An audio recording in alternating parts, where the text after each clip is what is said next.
Football అంటే అబ్బాయిల ఆట అనుకుంటారంతా. కానీ పట్టుదలతో ప్రయత్నిస్తే అమ్మాయిలు రాణించగలరని నిరూపించింది ఆ యువతి. అంతేకాదు తనలాంటి ఆడపిల్లలకు స్ఫూర్తిగా నిలవాలనుకుంది. ఫుట్బాల్ కోచ్ కావాలని కలలు కనింది.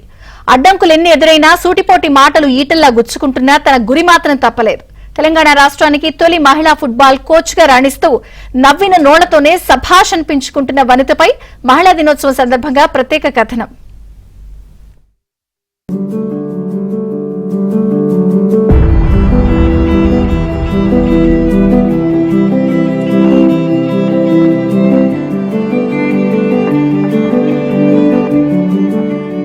మాసవేణి వనిత మంచిర్యాల జిల్లా బెల్లంపల్లికి చెందిన ఓ కార్మిక కుటుంబంలో జన్మించింది.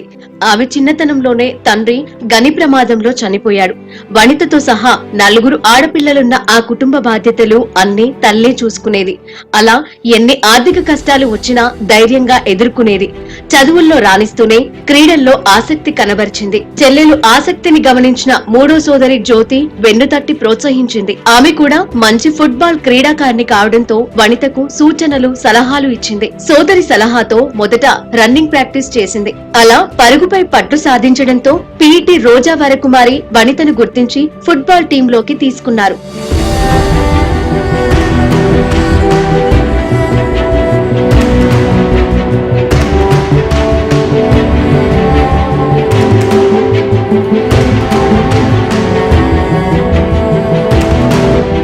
ఓవైపు వనిత క్రీడల్లో ప్రతిభ కనబరుస్తుంటే ఆడపిల్లలకు ఆటలెందుకని బంధువులు ఇరుగు పొరుగు సూటిపోటి మాటలతో హేళన చేసేవారు.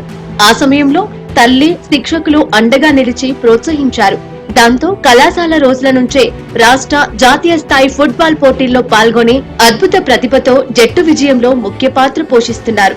క్రీడల్లో వేటిగా రాణిస్తున్నారు. ఫలితంగా 8 నేషనల్స్ ఆడి ప్రతిభ కనబరిచింది. ఆర్థిక ఇబ్బందులు హేళన మాటల్ని ధైర్యంగా ఎదుర్కొని అందరి మన్ననలను పొందుతోంది. మహిళా దినోత్సవ శుభాకాంక్షలు అందరికీ. నా పేరు వనిత. నేను ఫుట్బాల్ కోచ్ని, ఫస్ట్ తెలంగాణ ఉమెన్ ఫుట్బాల్ కోచ్ని. దీని మీద నాకు ఇంట్రెస్ట్ అనేది, మహిళలకి ఫస్ట్ కోచ్ అనే వాళ్ళు ఎవరు లేరు. మేము ఆడుకున్న టైంలో మాకు ఎలాంటి కోచింగ్ కానీ ఎవరు లేరు సపోర్టు. అందుకోసమని నేను కూడా ఒక కోచ్ అయ్యి పిల్లలకి నేర్పించాలనే ఇంట్రెస్ట్ తోటి నేను ఈ కోచింగ్ చేయడం జరిగింది. ఇది నేను 1920లో చేయడం, ఎన్ఏఎస్ డిప్లొమా చేశాను ఫుట్బాల్. ప్రతి ఒక్క ఇన్స్టిట్యూషన్లో సొసైటీలో ట్రైబల్స్తో పిల్లలతోటి మంచి స్ట్రెంథనింగ్ ఉంటుంది కాబట్టి వాళ్ళ కోచింగ్ ఇవ్వడము, మనకి నేషనల్స్లో కూడా ప్లేసెస్ రావడము అనేది జరుగుతుంది. సో గవర్నమెంట్ అనే వాళ్ళు కూడా కొంచెము ఉమెన్స్ మీద డెవలప్మెంట్ అనేది చేయడం మంచిది. ఆటలపై ఉన్న ఇష్టంతో డిగ్రీ అయ్యాక బీపీడీ, ఎంపీడీ చేసింది వనిత. ఆపై వివిధ పాఠశాలల్లో శిక్షకురాలిగా పనిచేసింది.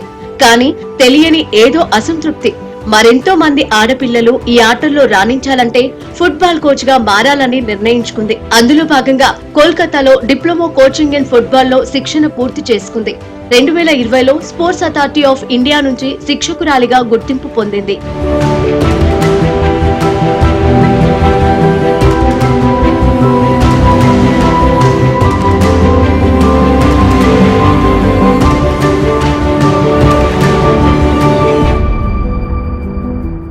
క్రీడాకారిణిగా ఫుట్బాల్ శిక్షకురాలిగా వనిత ప్రయాణం సులువుగా ఏం జరగలేదు. కోల్కతా సెలక్షన్ కి వెళ్లిన సమయంలో సోదరి వివాహం, ఆర్థికంగా తీవ్ర ఇబ్బందులు ఎదుర్కొంది. అయినా సరే అనుకున్న లక్ష్యం కోసం జరిగే సెలక్షన్స్ లో చోటు సంపాదించాలనుకుంది. అలాంటి కఠిన పరిస్థితులలో తన ప్రతిభ గుర్తించిన ఫుట్బాల్ అసోసియేషన్ ఆర్థికంగా అండగా నిలబడింది. అద్భుత ప్రతిభ, నైపుణ్యాలకు శిక్షకులు ఇచ్చిన ప్రోత్సాహం, అమ్మ నేర్పిన ఓర్పు, ధైర్యం తోడవడంతో వనిత మార్గం సుగమమైంది. హేళన చేసిన నోళ్లతోనే మన్ననలు, ప్రశంసలు పొందింది. తెలంగాణ రాష్ట్రంలో తొలి మహిళా ఫుట్బాల్ కోచ్ గా వనిత గుర్తింపు పొందింది. ప్రస్తుతం కొమరంభీం జిల్లా కాగజ్ నగర్ ఏకలవ్య మోడల్ పాఠశాలలో ఫుట్బాల్ కోచ్ గా పనిచేస్తున్నారు. కొత్త క్రీడాకారులను తయారు చేస్తున్నారు. మహిళా దినోత్సవ శుభాకాంక్షలు. నా పేరు ఎల్ సంజన. నేను 7వ తరగతిలో చదువుతున్నాను. మా కోచ్ వనిత కోచ్. నేను ఇప్పుడిప్పుడే జాయిన్ అయ్యాను ఫుట్బాల్లో. నాకు అసలు వేరే గేమ్స్లలో దేంట్లో ఇంట్రెస్ట్ లేకుండే. ఎప్పుడైతే కోచ్ వేరే వాళ్ళకి ఇట్లా చెప్తూ ఉండేనో అప్పుడు చూసి నేను కూడా జాయిన్ అయినాను. నాకు ఇప్పుడు ఇంట్రెస్ట్ వచ్చింది. నేను కూడా వేరే వాళ్ళలాగా నేను కూడా ఖేలో ఇండియా ఇంకా ఇండియా టీంలలో నేను కూడా టీంలో ఆడతాననేసి అనుకుంటున్నాను. అందరికీ ముందుగా మహిళా దినోత్సవ శుభాకాంక్షలు. నా పేరు వరలక్ష్మి. నేను 7వ తరగతి చదువుతున్నాను.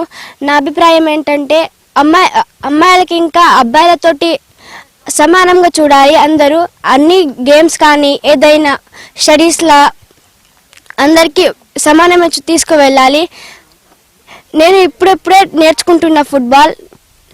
నా అభిప్రాయం ఏంటంటే నేను ఖేలో ఇండియా కానీ ఇండియా టీంలో ఆడడానికి కోరుకుంటున్నాను. ఇటీవలే ఆమె విద్యార్థులు Khelo India women's football league లో చురుకుగా రాణించడంతో ఆమె అంకిత భావం ఫలించింది.